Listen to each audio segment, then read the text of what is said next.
英語聞き流し10分間、名作リスニング。英語テキストと MP3 ダウンロード、その他の物語は、ホームページよりご利用いただけます。88thpp.com 88thpp.com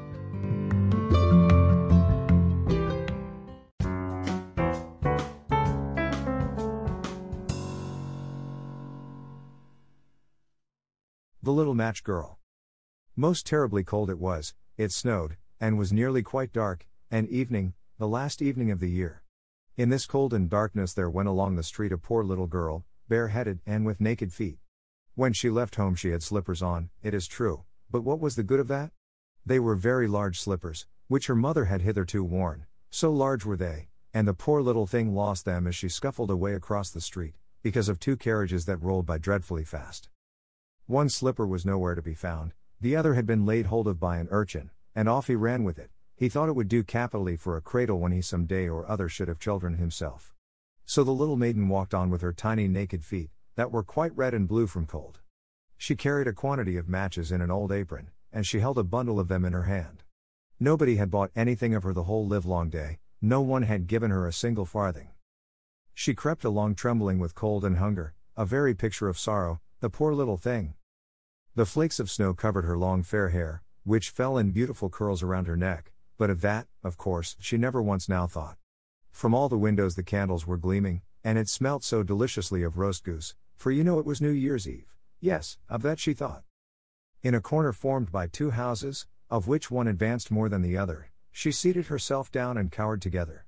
Her little feet she had drawn close up to her, but she grew colder and colder, and to go home she did not venture, for she had not sold any matches and could not bring a farthing of money. From her father she would certainly get blows, and at home it was cold too, for above her she had only the roof, through which the wind whistled, even though the largest cracks were stopped up with straw and rags.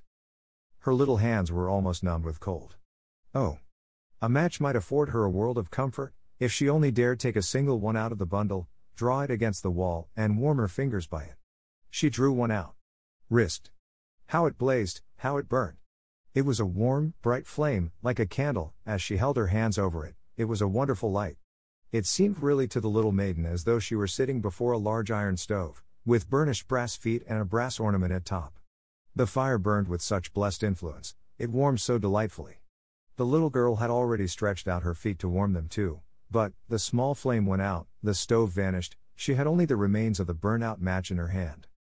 She rubbed another against the wall, it burned brightly, and where the light fell on the wall, there the wall became transparent like a veil, so that she could see into the room. On the table was spread a snow-white tablecloth, upon it was a splendid porcelain service, and the roast goose was steaming famously with its stuffing of apple and dried plums. And what was still more capital to behold was, the goose hopped down from the dish, reeled about on the floor with knife and fork in its breast, till it came up to the poor little girl, when the match went out and nothing but the thick, cold, damp wall was left behind. She lighted another match. Now there she was sitting under the most magnificent Christmas tree. It was still larger, and more decorated than the one which she had seen through the glass door in the rich merchant's house. Thousands of lights were burning on the green branches, and gaily colored pictures, such as she had seen in the shop windows, looked down upon her. The little maiden stretched out her hands towards them when the match went out.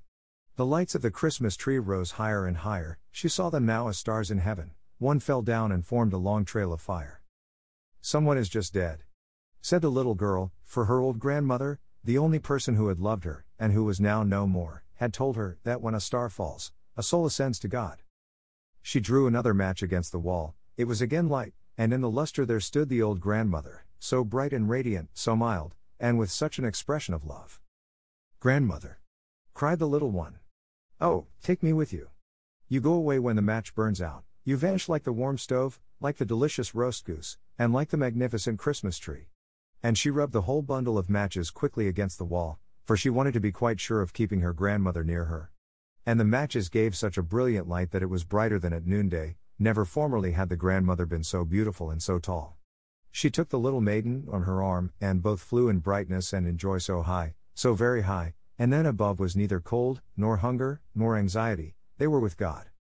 But in the corner, at the cold hour of dawn, sat the poor girl, with rosy cheeks and with a smiling mouth, leaning against the wall, frozen to death on the last evening of the old year. Stiff and stark sat the child there with her matches, of which one bundle had been burnt. She wanted to warm herself, people said. No one had the slightest suspicion of what beautiful things she had seen, no one even dreamed of the splendor in which, with her grandmother, she had entered on the joys of a new year.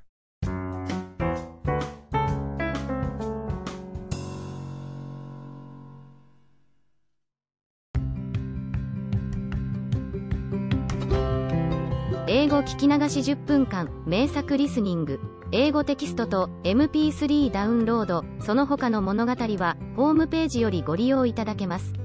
88thpp.com 88thpp.com